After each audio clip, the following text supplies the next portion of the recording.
Welcome to our first and a more advanced series of Photoshop tutorials. Here we'll talk about some interesting settings and techniques that will get you more acquainted with Photoshop in general. Let's talk about curves. Curves is a setting in Photoshop that allows you to get richer tones and colors in your pictures. To start, we've opened up our usual coffee image here, and we'll click on the Image drop-down, then Adjustments, then Curves. You can also hit Ctrl+M at the same time. Doing this will open the Curves window, which looks like a neat graph chart. In the middle, you should be seeing a line going from the bottom left to the top right. If you want to apply a quick preset which will set the settings for you, you can click the drop-down and change from the default to other settings in the list. Setting the color preset to color negative changes some things here, which we'll explain. As you can see, the individual values on the chart have changed. The original black line is still the same, but each individual color has changed. This is a permanent way to change the values of the image, but if we wanted to make it something a little less permanent and tweak the settings as we edit our image, we can make a new layer by going to Layer, New Adjustment Layer, and then Curves. This will allow us to have our own layer that we can edit the properties of in the Properties window. So over here in our Properties window, you can see that we can edit our curves just like the image edit we were doing before, but it is not permanent as we can hide or unhide the layer using the I button next to the layer. So the main thing to take away from curves is reading the histogram and placing points. We can place points on the histogram so we can change the color changes anywhere in the image, based on the dark spots or the lighter spots of the image. As you can see on our image, the shadows and highlights of our image aren't very great, so we can edit our colors without much interference. So if we put one point in the middle, one point on the end, and one point on the beginning, we can change the colors and alter them in subtle or more advanced ways. Curves help out many Photoshop users with images that have bad contrast or bad lighting. Use curves next time you have an image that needs tweaking. It's one of the most powerful tools in Photoshop's arsenal. Welcome to our second tutorial in our advanced line of Photoshop tutorials. This time we'll talk about some features that are similar to curves, but do things in a more individual way. Brightness, contrast, and exposure. Just like before, we'll start out with our image available. As before, we could alter the image from the Image drop-down and brightness and contrast under the Adjustments, but we'll create a new layer using Layer, New Adjustment Layer, then Brightness and Contrast. That way we can adjust without permanently changing the image. Once in the adjustment layer, we can see that we have a brightness slider and a contrast slider. Tweak your image using these settings. Left is less brightness, making it darker. Right is more, making it lighter. Negative contrast washes out the colors, while positive contrast makes the colors stand out more, but it can make the shadows too dark. Next, we'll add an exposure layer. Go to Layer, New Adjustment Layer, then Exposure Layer. Doing this, you can see we have more sliders here. The exposure slider going from negative to positive can darken and lighten the image much like the previous layers. Offset itself changes the absolute light and darkness in the image, so treat that option with care. Gamma correction allows you to add and subtract gamma, general lighting, to the entire image. It starts out at 1, and going left adds more gamma, while going right subtracts gamma. Using all these options allows you to tweak the image as you see fit, so you can make best use of lighting to get the image you want right for your projects. Welcome to the third advanced tutorial in our Photoshop series. We'll be talking about the hue and saturation layer, which works similar to our other layer and adjustment tutorials. Here I have my own image open from before. To set up a hue and saturation layer, just like before, we'll go to Layer, New Adjustment Layer. Then put a new hue and saturation layer down on top of the original image. So with hue and saturation, we can see that we can adjust the layer's color's hue. The saturation, how deep the colors are, or how light they are, to grayscale, or lightness, how dark or light in general the image is. In an image, you can make the colors much more vibrant by sliding the saturation more to the right than usual. Here we can see our copy image stand out much more visually.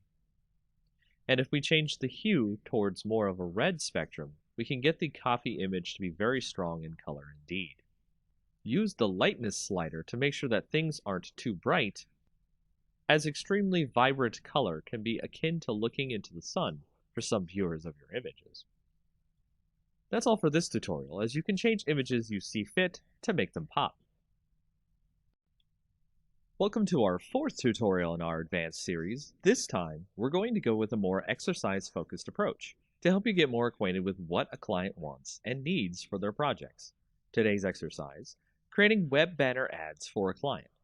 There are many sizes that a client needs for their projects, and when doing web banner ads, you may need to do all or some of them. We'll go over the industry standards so that way you can make the banners needed for your projects. The first size we'll go over is the large leaderboard. It's 970 by 90 pixels. To start, we'll create a new image, and then we'll set the width to 970 and the height to 90. That'll give us the dimensions of the image that we want. We'll create a simple white background here. Then apply a quick text add. Make sure your text is in black so it shows up on the background. Write 10 apples for $3.99. To center the text on the banner, go to Select All, then hit the Center Layer option just below the main menu here. From there, add an image of an apple.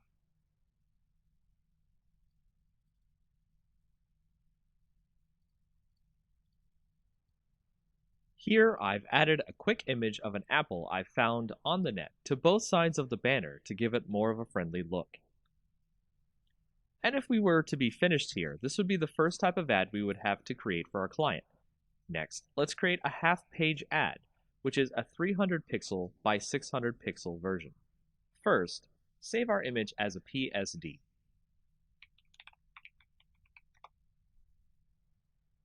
Now, change our image to a 300 by 600 canvas. Go to Image, Canvas Size, and change the inches drop-down to pixels. Here, type in 300 width, 600 height. You'll notice our apples and text is now strangely off screen, and our background isn't fully white. We'll fix all of that and show you how to continue to make other sizes of ads. If you notice, the apple images aren't exactly gone. They're just off screen to the image's canvas. Let's bring those apples back to the top and bottoms of our image now. Then, let's use the paint bucket icon on the left and fill in our white background again.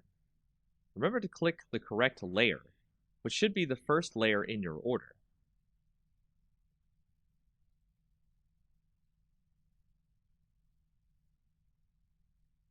If it helps, name your layers so that you can remember which is which. Now that we have our white background again, what about our text? For that, let us change the spacing by pressing Enter on certain parts of the text. Here at Apples should do it. Move the text onto the canvas.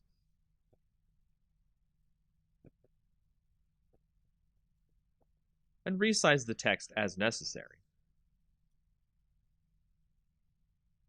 For vertical text, I like to use centered text under the Paragraph tab of the font properties for a more pleasing aesthetic. And there you have it. We have a new ad that can save as a separate PNG or JPEG from our original Apple ad. From here, we can create all the rest of the industry standard ad sizes: 160 by 600, 120 by 600, 336 by 280, 300 by 250, 728 by 90, 468 by 60, 200 by 200, and 250 by 250. See if you can make Apple ads for each one of them. For our next project design tutorial, we'll work on creating some great YouTube channel art for yourself or for any clients using Photoshop. Let's get started with the correct size for YouTube channel art. Open a new file, and then set the width to 2560 and the height to 1440. As you start off here, you can see there's a lot of space for you to create some good channel art. What I recommend here is starting out with the theme of your channel or your clients. Is it a science channel? Is it a space theme? You'll need a good background here to show off the tone and mood of the channel in question. Let's assume space is the theme here. I've gone and grabbed a freebie space background here and imported it into the image. With this, we can have a nice canvas of art to build the YouTube's mood and image from. Our imaginary space YouTube is called Deep Cosmos. So let's create a great text effect to show off the name of the channel. First, create your text. Make it large enough to be visible.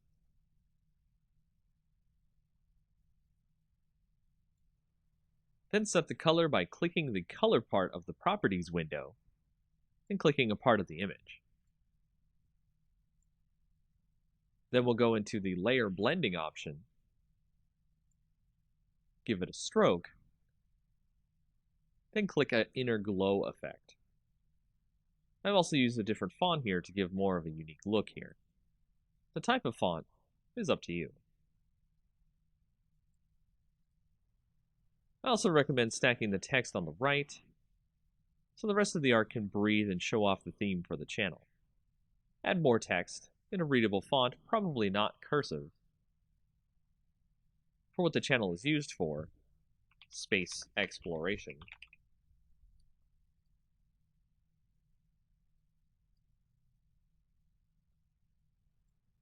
Any extra social media links. I'd not use any more than 2 fonts on your images as well, as it is a design error to use too many different fonts. And this will create a very basic YouTube channel art that will evoke a great wonder about what the channel is based around, and draw viewers in with its great visual design. In our next project design tutorial, we'll go over how to make a Facebook ad. Facebook ads are similar to the industry standard ad designs, so we'll go over the basics really quick and then design an ad in a standard size. Single ads are the easiest type to do, as the other options Facebook gives you for ads are multiple image ads, video ads, and a few more. As before, we want to open a new image with the correct size. The standard Facebook ad size is 1200 pixels by 618 pixels. Let's open an image with this size now. From here, we'll create an image that really pops for our audience. Let's say we're creating an image for a seafood company. Let's go grab an image of some great lobster dinner. On top of that, you want to make the image have something that stands out for your audience. So adding some text that implies the dinner is irreplaceable or you can't find it anywhere else is to create that type of rarity that clients want their products to have. This is not necessarily true of every ad you make, but a nice quip or message about the product you're advertising will help with the ad. We'll add that in, and then we'll touch up the image by adding a quick inner glow filter, and adding more of a vignette look by adding a dark glow, but only around the inside edges of the image. After that, you're done and ready to continue making more ads for Facebook pages. These are the ads you typically will see in Facebook feeds.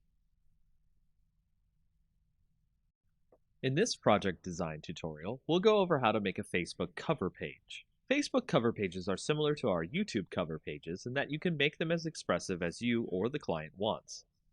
As before, we want to open a new image with the correct size. The standard Facebook cover size is 851 pixels by 315 pixels. Let's open an image with this size now. From here, we'll do as we did before and create something a little more exciting like our YouTube cover image. Let's make this one about science and grab a picture of a laboratory background. Make sure if you use images, you get them from approved sources. No one wants to use copyrighted images in someone else's project.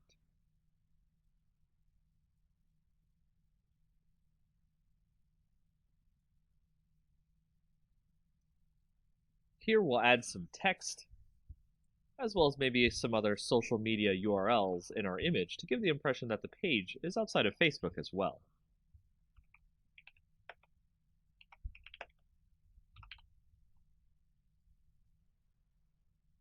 Once you've got the look right, it's just as simple as a YouTube cover page. One more thing, if you want to get the ratios right for mobile, make an image that is 640 pixels wide by 360 pixels tall. After that, it's really easy to make more cover pages as you see fit, as well as make sure to save everything as a PSD, so you can edit the cover page in case there's errors.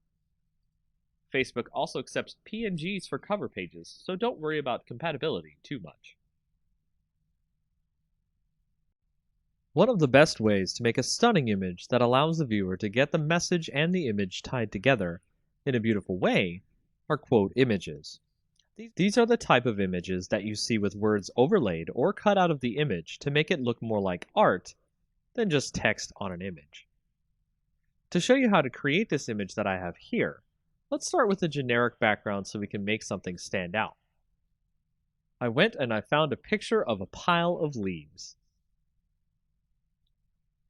This will be our base that we'll use to create the image. The words that we create will go into the leaves to look like they're coming out of the leaves. To start, I'll write the words life. It's never too late to jump in over the leaves itself. Doing so creates the usual text over image effect, which is fine on its own, but we want to make the words look as if they're underneath the leaves or coming out of the leaves.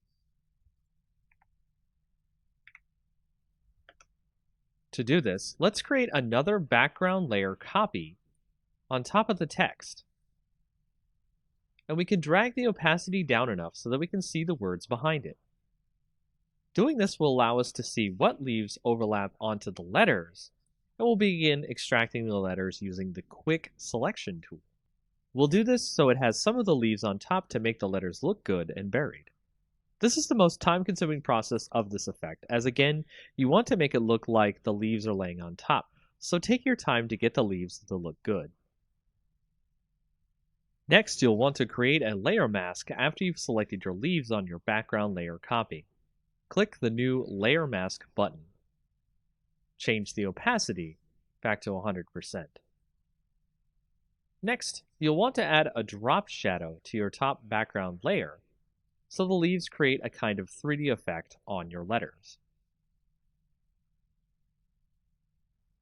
The last effect we'll make here that makes the letters look like they were placed there instead of just added to the image is a texture that looks like rough paper or stone. Do this through the Pattern Overlay effect. Change the opacity just down to about 20%. This will allow the text to look like it was placed into the leaves instead of our viewer thinking we added them manually. And that's it for this effect. It's a simple one that really makes some images pop and gets some great views. Welcome to our next introductory tutorial for Photoshop. Today's topic is about the healing brush and the spot healing brush. We'll be using it to show you how you can touch up blemishes on a photo. This is great for touching up photos of friends, family, and other things you need to make look good. We'll start by taking a photo of someone having blemishes on their face and opening it in Photoshop. Doing this will allow us to have something to work with to show off the healing brush. If we select the healing brush here on the left, with the nice bandage icon on it, you can see that we have options up at the top. Sampled is what you normally want to use for your restoration of your faces and such in your blemished images. Using this, we'll hold the Alt key and click on a spot we want to use as a basis for healing the image. Once we've done that, we'll heal a spot here, and you can see that the brush has figured out what to use nearby to make the healing effect of the brush take place. If we continue, We can remove all the blemishes, and it's a pretty amazing tool. Another way we can do this is, of course, with our spot healing brush, which will do something akin to the selection tool and automatically come up with what you want to heal. At the top are our options. We can do proximity match, which will use what's around the spot you want to heal to fix, create texture, which will create a mix of textures from around the image and is generally not good for face touch-ups. Content aware will try to guess based on what's on the layer itself and what seems appropriate here. Proximity match is actually one of the best options, and you'll see that it tries to fit the fixes in where it can. So be careful with your healing, and have fun making faces and other things look great. Smart filters are one of the most powerful features of Photoshop. We'll start this tutorial by showing you how we can make a smart object, add a filter to the image without it being permanent, and show you the power of smart filters that way. We'll start by opening this image of flowers here, and you can see that we have a great setup of a butterfly and some flowers. What we want to do is convert this image into a smart object, and all we have to do is right-click on the image and then click Convert to Smart Object. Doing that will set us up for any filters we want to add to this image, and it can be quite addicting to add filters and mess with the image. So let's try to isolate the butterfly here from the rest of the image. What we want to do is go ahead and go to Filter, then to go to Texture, and then Stained Glass. We'll fix the stained glass texture so that it looks smaller and looks good. We can see our butterfly in the back there. Next, we'll draw a nice quick selection around the butterfly. This is what we want to remain, and the rest stay in the stained glass filter. Last, we'll press Ctrl-I, which will put all the selection in black and allow us to see the butterfly. From there, we can tighten the mask around the butterfly so it looks like it's floating above the stained glass.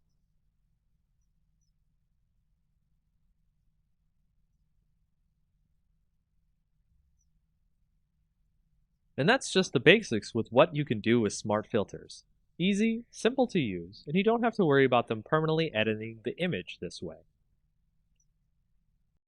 This next tutorial will go over the basics of how to create a great image dispersion effect. This effect is great because it looks like the image is being torn apart, but in a way that looks realistic and graphically amazing. Let's learn how to do this together. I've opened up an image of a man here. First, I'll start by creating a duplicate layer of the man in the background. Then I'll lasso over the man in the background layer.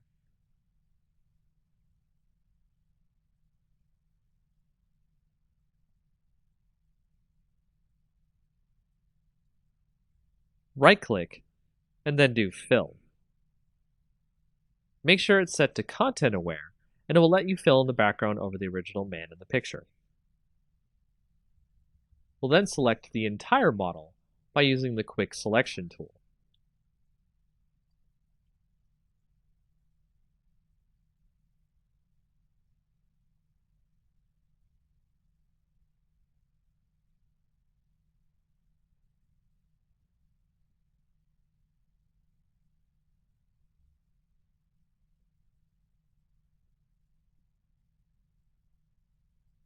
From here, depending on your Photoshop client, you can use Refine Edge or Select and Mask and give more of a refined edge to the hair on the model, so we can pick up individual hairs and outlines. Before clicking OK on the Refine Edge, let's output the selection to a layer mask.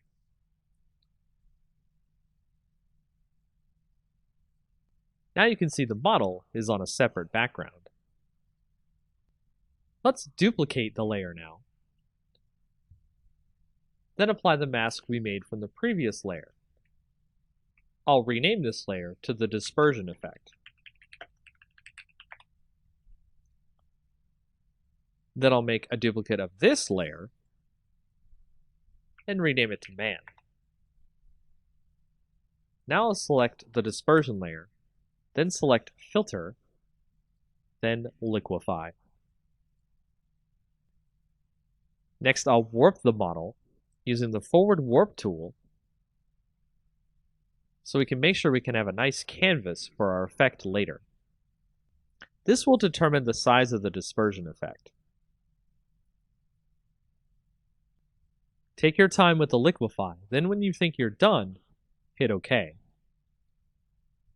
Now we'll make another mask, which we'll do by hitting Alt before clicking the new mask button, the little circle in a rectangle, so we fill the mask with black. This way, our dispersion effect is hidden until we need it.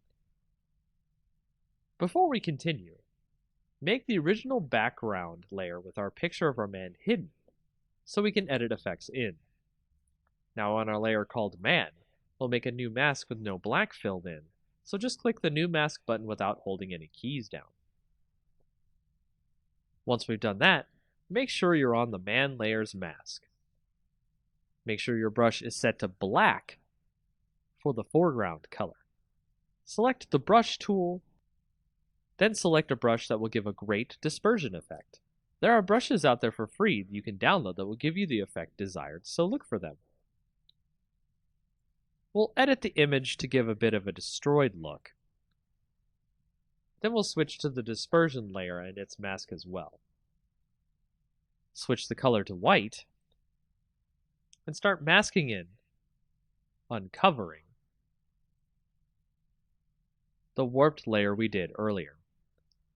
This will give you the effect of a dispersion going onto the image and looks really great. Experiment with this feature. It will allow you to create some really interesting images.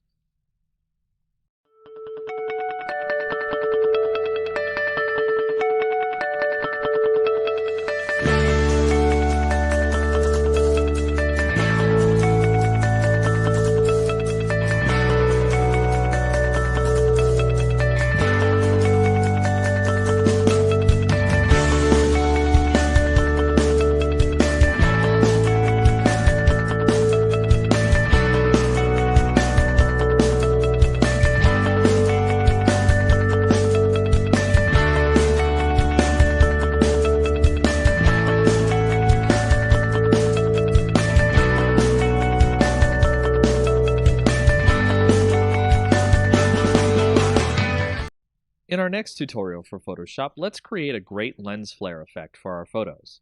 Of course, you could use the lens flare effect in Photoshop, but it usually comes out pretty cheaply made and poorly well done. We'll go make our own effect and have it look great and professional. So we'll take our image of a sunset in the back here and add a new layer to the scene. Then we'll take a brush and make sure the hardness is set to 0, the size to about 300. And then we'll change the color of our brush to white. Next, we'll paint a spot, and then zoom in to the brush effect on our image. We'll add some noise to our effect using Filter, Noise, Add Noise. Use about 3.5% of noise. Make sure it's uniform and monochromatic. And hit OK. The noise is going to prevent the effect from banding if we scale the effect. Now let's duplicate the layer. Through the right-click Duplicate Layer option, or you can use Ctrl-J. We'll name the new layer White, and the old layer Orange. Next, we'll add color to the orange layer. Hide the white layer. Then go to Image, Adjustments, then Hue and Saturation. We'll color it by turning on the Colorize option. Move the hue over to a nice orange, and the saturation near 100%. You can make it a little lighter or darker if you'd like. Now we'll set the orange layer to a blend mode of Screen. Then we'll set the white layer to a blend of Linear Dodge Add. With the orange layer, we're going to free transform. Draw out our orange layer a bit, making sure that the link is selected to keep the ratio. Commit the changes. We'll select both layers, and we can drag it wherever we want. So let's move them over the sun in the image, and then free transform the effect so it's large and covering the sun. Make sure your two images are centered together. Now we have our lens flare effect. If you want to make sure that you don't want to wash out the color in the image, go to the orange layer, set it to screen, and then the white layer to linear dodge add. Change the opacity of the orange layer down to 50% or so. With the white layer, we're doing the trick here, which is the fill opacity rather than the actual opacity. Set that to about 15% or 20%. You can play with the opacity and fill layer here, and also do some transforming and stretching the lens flare effect to hit more parts of the photo. This is a very quick and easy way to generate a lens flare that you have full control over the way it looks on your image. Welcome to the next tutorial in our Photoshop series. We're going to go over a way to create a quick lomography effect. And a lomography effect is a type of effect that you might see on Instagram photos or other types of photos that make it look kind of a hipster-like or retro look. Now, it's very easy to create this look. It's actually extremely fast to create this look in Photoshop. All you have to do is open up a photo. You can see, for example, I have a photo right here. You want to go to Layer, New Adjustment Layer, and Curves. And we're going to make a new Curves layer here. Now, I'm going to make the Curves layer called the lomography effect, which we'll go ahead and type that in. And you can see we've got a nice little layer that goes over our background. It also has its own layer, so that way we won't have to worry about making the effect on the image and not having it affect the image permanently. So the way we start this effect is we go through and check out the curves. So we've got the histogram here, and we want to start out by actually putting a point here and dragging it down a little bit, which you see will actually drag down some of the shadows in the image. And then you want to put a little point up here and drag that one up, which will actually drag in some more light into the image. Then we'll go into the red, and we'll actually put a little point there, drag that down a little bit so we can get some more in there. But we actually want to drag the shadows up a little bit so we can get some more darkness depth to the image. We also want to drag up the end here as well and go to the green and do the same thing. Drag up a little bit there, drag down a little bit at the top. And then when we get to the blue, we'll actually do this a little bit different. We actually want to drag up on the previous one, and we actually want to drag down at the top here, which will actually add a lot of different blues to the image there. So if we go back to the original RGB, we can actually pull up the shadows a bit, because we want to create that kind of soft tone in the shadows as well. And by doing that, that allows us to create a great lomography effect. It's actually kind of overdone here. It's a little bit too much on the image. So if we go to the opacity, and when you turn the opacity down to maybe about like 50, 55, you can see that it has put itself over the image, and you can see a nice effect on your image that gives it kind of a hipster or retro look. And you can turn on and off the layer to see the difference in the image as we put the Lomo effect on. And that's pretty much it for this tutorial. Welcome to our advanced GIMP tutorial, where we'll actually show you a way how to do digital black and white conversion. It's quite an easy effect to do. And we'll start by opening up an image that you might have seen before on a previous tutorial. We'll open that up and we'll show you how we'll be able to do the conversion here. Now, you can do a saturate effect in GIMP as well, but what I like to do is create a new layer. So we'll go over here and we'll go ahead and make a new layer. We'll make that transparent, that's fine. And from there, we'll also create a layer mask. So go ahead and add a layer mask to this layer. Make sure that it's set to white so it's full opacity. And you want to change this layer's mode to saturation. And by changing this layer's mode to saturation, you'll be able to change the opacity on the saturation on the layer. To get the saturation on the layer, you'll go over to the bucket tool and you will put in black on the actual layer itself. And this will create desaturation of the layer. And you'll be able to see the entire layer is in black and white. Now, you can set the opacity on this so the effect is not that dramatic. So you can have some color, you can have less color, all the way up to 100%. So you can change this as you will.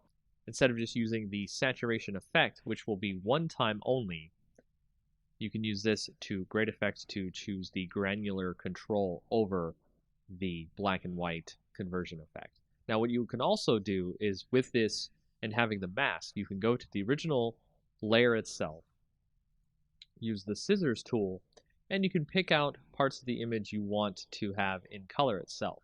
So if you see here, I have picked out some of the glasses to be in color, and the scissors tool is one of the best tools for this as it tries to find the edges of the glasses on our background layer here.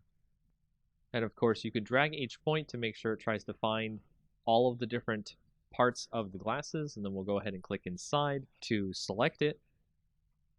And if we do that and then go back to our layer mask for our saturation layer, we can go in there and we can select the brush tool, make sure it's set to black because we're going to be painting on the layer mask so we can make the color shine through, and you can just start painting in those glasses there and make those glasses show up in actual color compared to the rest of the image.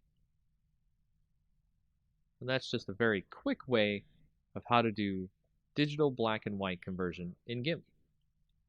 Welcome to the next in our tutorial series about GIMP. In this next tutorial, we'll go over a quick way how to do a coloring of a sketch that you might scan in or you have received on the internet. And it's really easy to start coloring in GIMP. To start, we'll go ahead and have our sketch open, as you can see right here, and we will go ahead and add a new layer above that sketch. So we'll go ahead and make that a transparent layer, and we will also make sure that that layer is set to multiply instead of normal, because if it is set to normal, you'll just draw the color over the sketch beneath that layer, but with multiply, it actually adds the color over the layer, but in a way so that the previous layer on the bottom shows through. So if you see right here, we've set our color to something that's a little bit more skin toned. Make sure to do that as well, hit OK. And then we will start coloring in over top our sketch. And you can see, just by coloring in here with the color that we picked, a nice skin tone color, we can start to get the sketch to look more like something that is 3D or an actual colored in sketch. Now this is a part of the longer process here, is to color in all the parts you need. So I'm going to do just a really quick once over, so that way it doesn't take too long and you can see the effects, but also we're not too worried about it being too messy. So as you can see there, I've colored in her face on this sketch. What we can also do is switch a little bit to the burn tool.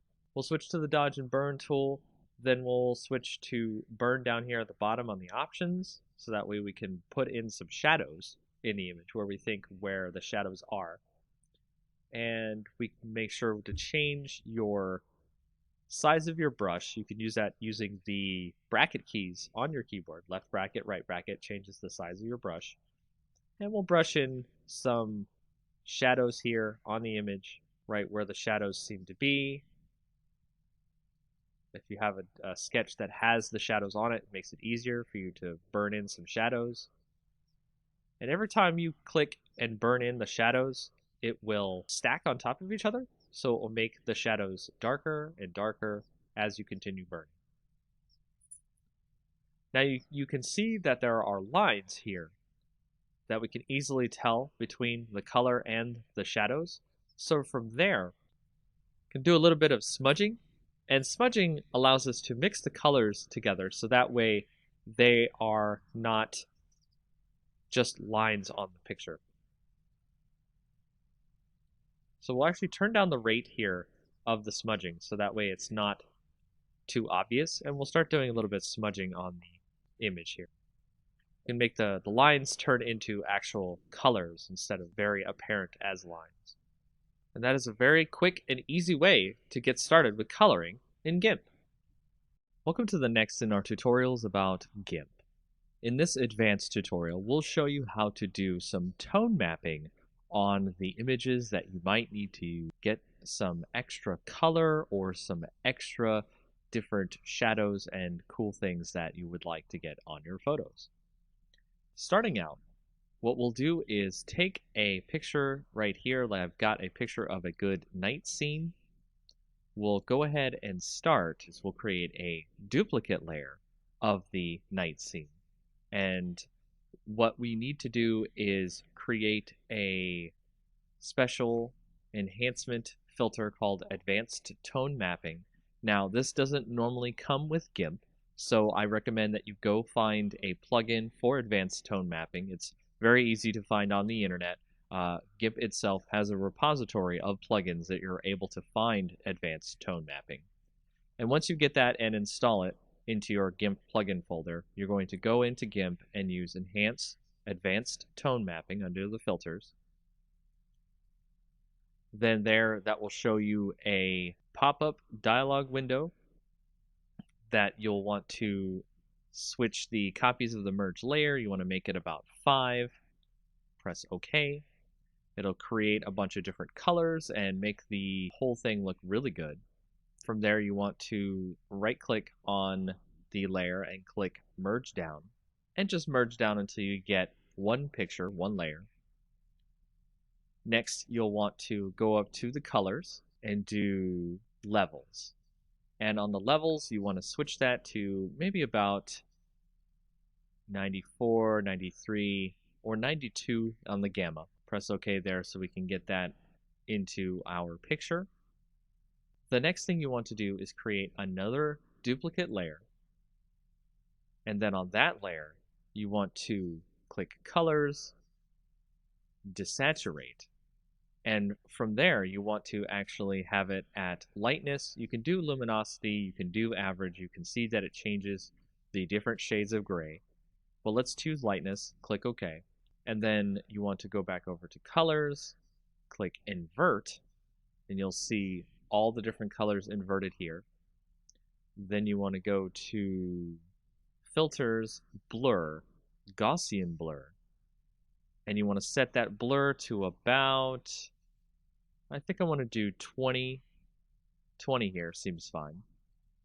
So now to blur the whole image, what we're going to do with this blurred image is we are going to switch the mode on the top layer here to overlay. And now you'll see it has overlaid onto our image down below. And you want to tweak this by using the opacity bar over here on the right.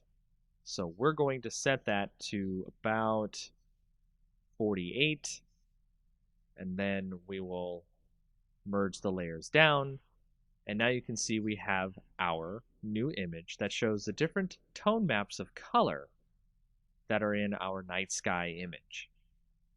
And that's how you get some tone maps in your GIMP program. Welcome to the next in our advanced tutorial series in GIMP. In this tutorial, we'll show you how to remove noise from photos where pictures have been taken that have a lot of noise in them. And here you'll see we have started with a picture that has a bunch of noise in it, and we're going to remove the noise, and we can do this in many different ways, including going to the filter option, blur. We can do a regular blur, or we can do a Gaussian blur. And a lot of people like to use these blurs to get rid of the noise in the image. However, there is a better tool to get rid of the noise in images. It is an extra GIMP plugin that you can go find. Once you download that and put it into your GIMP program, you'll see it under your Enhance Filter options, and it's called Wavelet Denoise. And Wavelet Denoise will allow you to bring up this dialog box that produces a better algorithm to remove the noise from your images. And when you go into it, you can see a preview of the image and the noise that will get reduced. So you can move around and find where most of the noise is coming from. And then you can go down to the thresholds and you can turn up the amount of noise being removed from the image. And you can decide whether or not you want to have more or less detail left in the image. And you can also change how much detail can be conserved when you start applying the denoise filter to the image. And then you hit OK, and you can see that it has reduced a lot of the noise in the image, and you can tweak this as you like. And There are many other different ways you can do this, but this is probably one of the best ways to remove noise from an image to make it look a little bit better to your clients or to any projects you might have in the future. And that is a quick way of how to remove extra kinds of film grain or noise in your images in GIMP. Welcome to the next tutorial in our Advanced GIMP tutorial series. This tutorial will show you about how to use luminosity masks to help you with your photos, so that way you can reduce some of the saturation in the colors of your photos, or just in general have better control over what you see inside of your photos. To start off, we have an image open here, which we're going to use luminosity masks to remove some of the saturation in the photo so we can see more of the mountain behind. So if you go over to the left, you can see we are normally on our layers section here, and we want to create a copy of our original layer, so duplicate layer. And then we want to go over to channels, and you can see what we're going to do here is select our red channel from the rest of our channels here. We want to select all on our image. I'm going to drag the red channel down to the copy down here, and then we will start by creating this one as the L for light, because we're going to save the highlights of the image and we're going to save the shadows of the image. We'll start this by right-clicking on the light part of the image, and we will subtract from selection. Make sure your entire image is still selected. That will select the darker parts of the image. And we will go to select, save to channel. That'll actually save the shadows of the image. So we'll save that as D for dark. And then if you right-click on our layer again, our light channel here, click subtract from selection one more time, it gets even further darker, and we'll save that as DD. And then we'll go back to our lights again, subtract from selection one more time, and we'll save that as DDD. So that way you can see all the different shadows have been saved now out of our image, and we'll now go and save the lighter parts of our image instead of our darker parts. So select none, then go to our darker parts of our image, select all, and when you do this, you will get the lighter parts of the image instead of the darker parts, and you will do the same thing as you did before, which is you will click Save to Channel, and then I'll save this as LL, go back to the dark parts, subtract from selection, and we'll do it again, select, Save to Channel, and then we'll save that as LLL. In doing this, you will have created a whole bunch of different channels for your different shadows and highlights in your image, and we'll be using that as a part of our layer masks to create luminosity masks. Now if you go back over to the layers, you can click on your copy, which I'll set here as light mask, and then I'll make another copy of this, which we'll call the dark mask. And then for the light mask, we'll right click and then make sure that your selection is none. So we'll right click on the light mask, click add layer mask. Instead of normally you would make it white, we'll set it to channel. And you can see under our channel, we actually have all of our different channels here for our shadows and our highlights. So if we go to our light channel, we can add that, and it will actually change it so you can see our light channel removes all of our shadows from the image. And now we're able to edit the image of our luminosity layer by going to colors and colorize, making sure that our light mask layer is chosen, not the mask itself. And with the sliders here, you can see I can change the hue of the image to make it a lot better, and the lightness of the image, so that way it can come through without too much saturation going on in the image. And you can compare that to the original image, which you'll see here.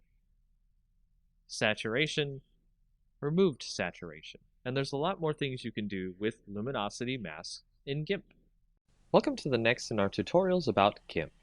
In this next tutorial, we'll show you how to create a contrast mask for your image. To create a contrast mask for your image, you've opened a previous image you may have seen on our previous tutorials here. To start with, we will create a duplicate layer of the image. Then on there, we will right-click, click Add Layer Mask, and you want to initialize the layer mask to a grayscale copy of the layer. Then, show the layer mask so we can see what we're looking at. Go over to Colors, Invert, and then you want to also give a filter, blur, Gaussian blur. And then set that to about 4 or 5 on the blur radius. Next, go back to your layer mask. Click Show Layer Mask to turn it off. And there you can see we have our contrast mask on our layer. Now make sure to set your layer to overlay instead of normal, so that way you can see our contrast on top of our bottom layer in GIMP. And you can change the opacity, so you can change the contrast through this contrast mask in GIMP. And that's all you need to know about making a contrast mask in GIMP. Welcome to the next tutorial in GIMP. This is a very quick tutorial, part 1, about changing background color in GIMP. It's actually a very quick way to do this in GIMP, especially if you have an image that already has a background color you'd like to remove. So the fastest way to change the color in your background is go up to Colors, Color to Alpha, and then you will see that there will be a color picker that you can pick down here, a little drop-down box from blank color to alpha, and then you can click on this little eyedropper here, click on the image, then go back to your color picker, press OK, and you'll see on the preview that it has removed the color from your background. Click OK there. The color will have been removed from your background. You may now add a new layer to your image. Make sure to have it as a transparent layer. Drag that layer beneath your current layer, which you removed your color by putting it into alpha. And then you can use the bucket fill tool to switch to any other color you'd like to add to your image. And that is the very basics about changing a background color in GIMP. Welcome to the next in our tutorials about GIMP. In this tutorial, we're going to show you how to change the background color in GIMP. This will be part 2 of our tutorials showing you how to change the background color. Another way you can change the background color in GIMP that is quite easy is go to your image, right-click, add an alpha channel if it doesn't have one already, and then from there you want to use the fuzzy select tool to select the part of the image you would like to delete to give ourselves a transparency.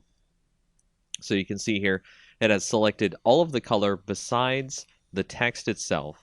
And if we were to continue from here, it would actually get rid of the background except for the other colors that we need to get rid of inside of the letters. To add the circles inside the text, you want to hold down the Shift button, which will add a plus symbol next to your fuzzy selector, and you can now add those bits inside the text into your selection. And doing so will allow you to delete all the parts of the image you want to get your alpha channel. So once you're finished there, just hit delete on your keyboard, and you'll see the background is now fully removed. And just like before, you can add a new layer with a transparency, put that below your current layer, and add a new color to your image by using the bucket fill tool. And that's another way about changing background color in GIMP. In our next tutorial in GIMP, we're going to show you what some of the blur filters can do to our images and add extra cool effects that might not be available elsewhere. We'll start by using our blur, Gaussian blur, motion blur, and pixelize blur filters, and that way you can see all the neat types of things you can do with your image. As you can see, we started with a bunch of duplicate layers of our original image and renamed them to blur, Gaussian blur, motion blur, and pixelize. From there, we can select our blur layer, turn that visibility on, and then go up to the filters, blur, and then blur. And it'll add a subtle blur effect to the image. You can see it on here. It's now much different from the original image. The details have been lost. And then we'll go up to our Gaussian blur, turn that visibility on, go to filters, blur, Gaussian blur, and we'll turn the blur radius to about 11 seems fine. That's our Gaussian blur. And then we'll go to motion blur, turn that one on. Go to filters, blur, motion blur. We're going to make it a zoom, maybe about the center of the image here. The length of the zoom we'll put about 28, and it'll take a little bit longer to do this effect if your image is large.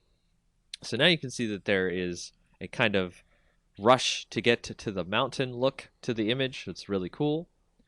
Then we'll go to our pixelize layer.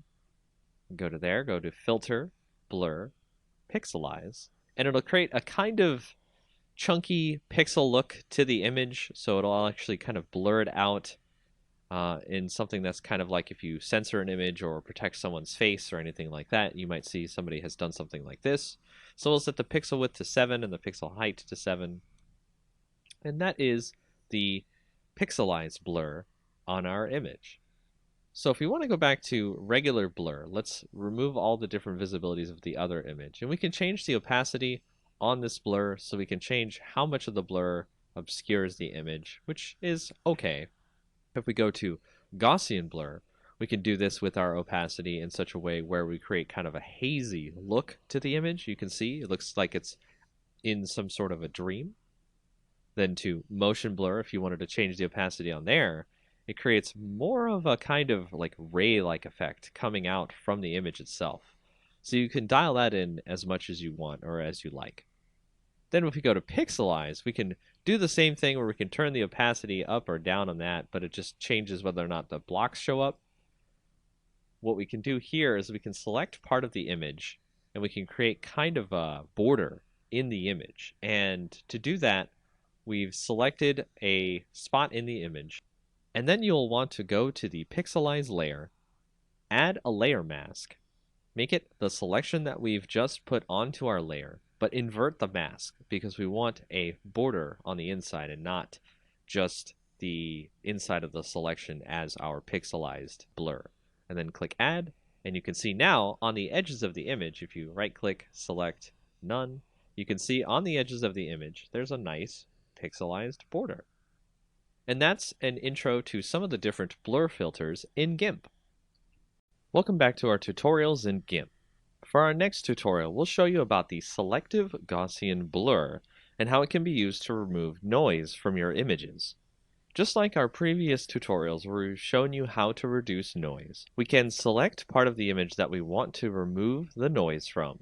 As you can see here, I have a selection. Then go up to Filters, Blur, Selective Gaussian blur. And in that, you want to select where the delta is. That's basically telling the Gaussian blur how much of the image you'd like to remove the noise from, and set the blur radius so that way it can come out looking good. As we hit OK here, you can see that it has removed a lot of the noise from the image by getting rid of the noise through the blur. And that's just a quick way to show you how to do selective Gaussian blur in GIMP. Welcome to our next tutorial in GIMP. We'll go over more tools that have been used in GIMP to create different effects in your image. The tools we'll go over for this part of our tutorial will include the clone tool, the healing tool, the perspective clone tool, the blur and sharpen tool, the smudge tool, and the dodge and burn tool. Starting out with the clone tool, if you go to our image that you see here, it will not let you do anything with the brush until you hold down Control, click a source on the image, and then it'll use that source when you decide to paint on your image, thus duplicating the image as you paint over it. The next tool, the healing tool, allows you to heal parts of the image much like in Photoshop when you want to fix parts of your image that have blemishes on them or other various problems. Much like the clone tool, you have to set a part of the image that you would like to use as the basis for healing the rest of the image. And as we start moving through our image, it'll try to heal the image based on what's around it, as opposed to the previous clone part where it just copied whatever it was using the source as. For the perspective clone tool, we can modify the perspective of our image, not in a permanent way, but in a way that GIMP will use when we decide to clone the rest of the image later. By going to the perspective clone option in the tool options, we can now set a source that we'd like to clone from, say this corner up here where the perspective will be changed, and we can paint that into our image. And as you can see, the perspective of the image in the upper left is now in our bottom right at a very different perspective. The next tool, Blur and Sharpen tool, we can set to blur. And then on our image, we can start blurring out parts of the image as we need to. And then if you set that to sharpen, you can sharpen parts of the image as you need to. You can turn up the rate on this to increase the sharpen amount, so that way you do not have to sharpen more than once on an image. If you go to the smudge tool, this will use the colors around it and smudge them together so they become more of a blur with all the colors that are included when you start smudging. The next tool, the dodge and burn tool, allows you to dodge, which is lighten up the colors in an image, but also do burn, which allows you to darken the colors in the image, creating more vibrant color as necessary. And those are some of the more advanced tools you will use in GIMP. Welcome to our next tutorial in GIMP. In this tutorial, we'll show you how to use the Paths tool inside of GIMP. So go over and click your Paths tool here, and on the left in the tool options, you will see that you have the Design mode, the Edit mode, and the Move mode. The Design mode allows you to create points on your image that will create a path. To connect the paths together so that way you create a completed path, go to Edit once you are finished clicking on the last point for your path, and then click on the starting point of your path. That will complete your path. From there, you can move the path if you need to, and you can start doing a selection from the path or stroke the path if you need to. As a solid color pattern, you can set the pixels of the line, and so on. Another mode you can do with paths is you can create a new path where you can create a curvature to your path. And this allows people to create some very interesting and unique paths. To create this path, you must make sure that you have the polygonal option turned off. And that's a very basic way to use paths in GIMP. Welcome to our next tutorial in GIMP. Now, in our previous tutorials of GIMP, you may have asked yourself, how do I install those scripts, plugins, and brushes that I see on the internet for GIMP? For example, we actually had a filter earlier that we used called the Advanced Tone Mapping, and we actually had to install that into our GIMP plugins folder, and the wavelet denoise we also had to install. So how do you do that? Well, once you find the plugin of your choice, for example, when we had to get wavelet denoise, you can go into your folders for GIMP, usually under Program Files, GIMP2, and then you'll see the different folders you have for GIMP. If you go into the lib folder, then go into GIMP, then go to 2.0 or whatever the version is, you will find the plugins folder. And this is the folder you will want to bring any plugins that are exe files that GIMP uses as extra plugins for its program. As you can see here, the Wavelet Denoise program is where we put that plugin. For other different things you want to put in your GIMP program, you go to the Share folder, the GIMP folder inside there, the version folder inside there, and then you can see that there are brushes folders, scripts folders, and various other folders you can bring extra things into GIMP to use for your projects.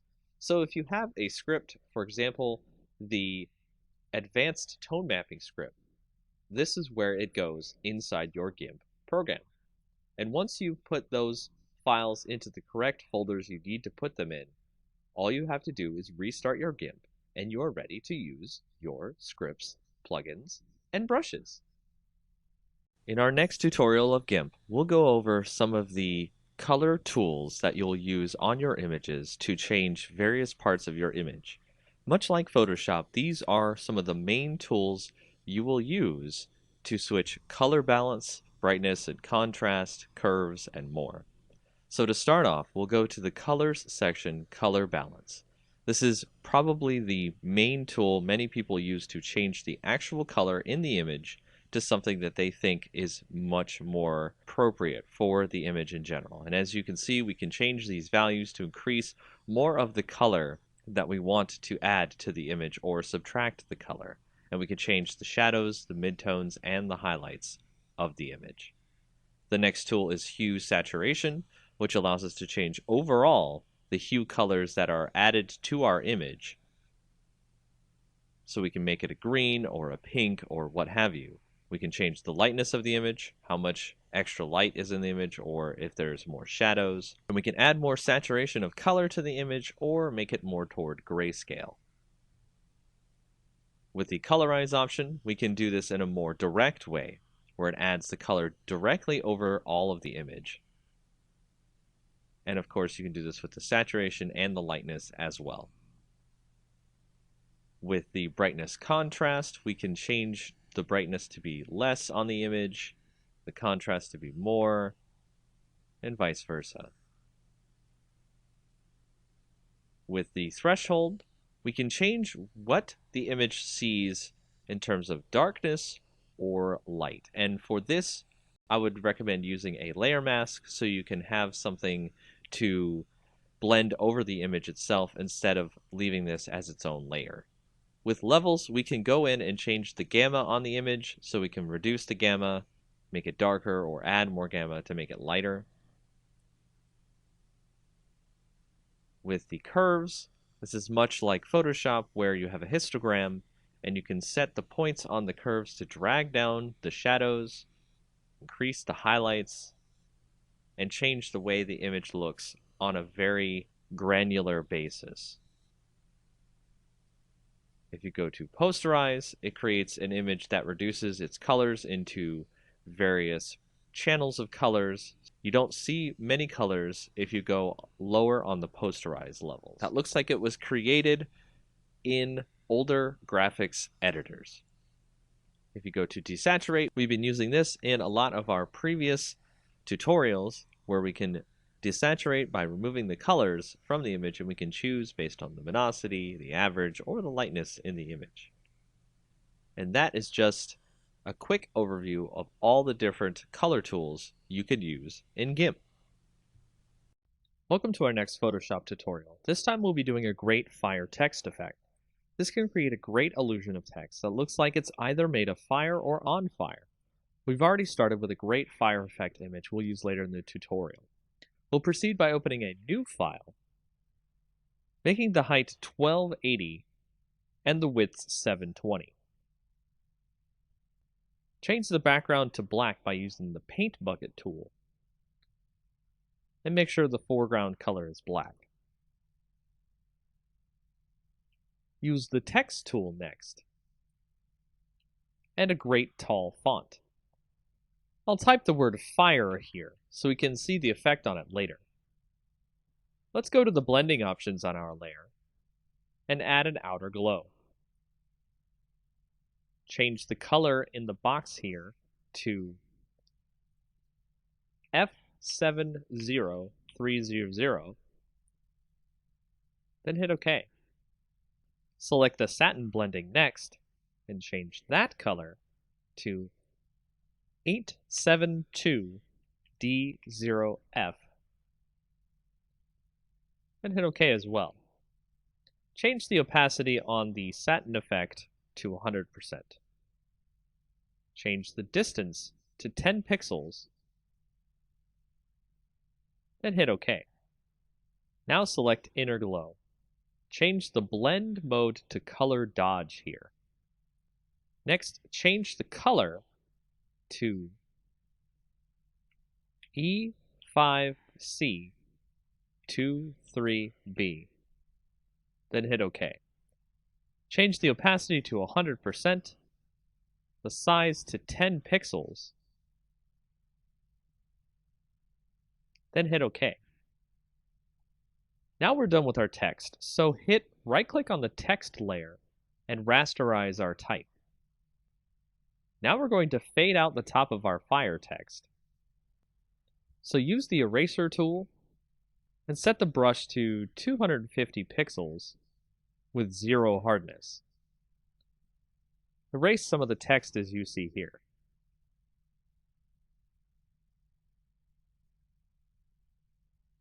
Now we'll go up to Filter, Distort, then Zigzag. Set the amount to 4 and the ridges to 4. Make sure the style is set to Pond Ripples and hit OK. Now we'll select our fire image we've opened and copy that into our text image we're working on. Position the fire image over our text, then we'll switch over to the Channels tab here next to our layers.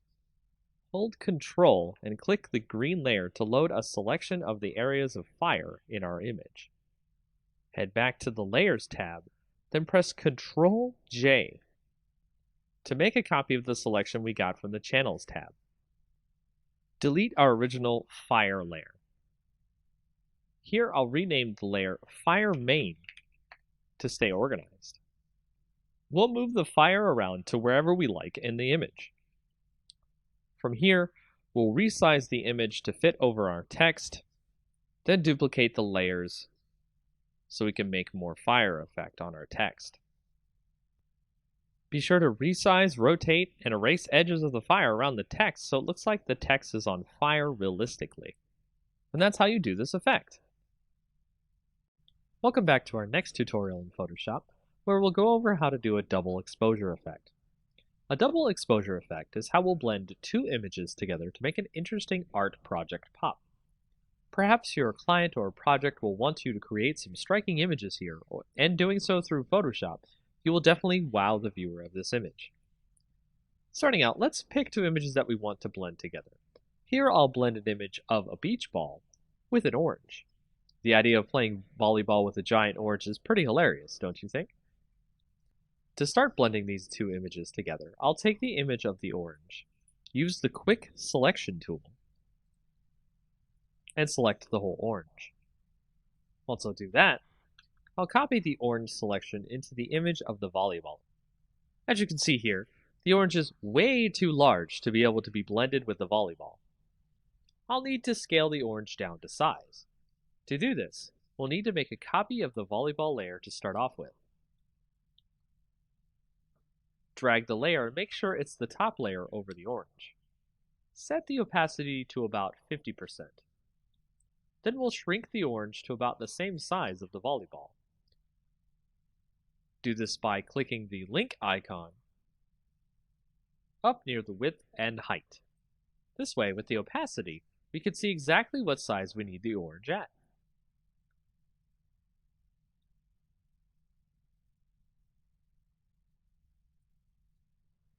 Apply the transformation when done.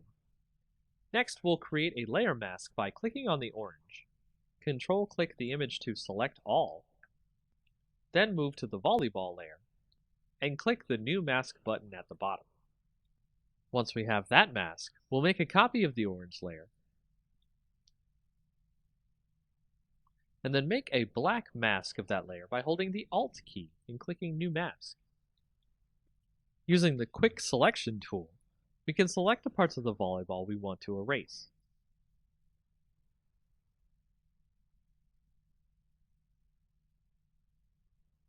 Once we've gotten the image the way we want, you can see that it has this great dual blend effect of having a volleyball that looks like a huge orange. Make sure to leave on the background for the largest effect of showing off the volleyball orange in the scene. Now you know how to use layer masks to blend two images together.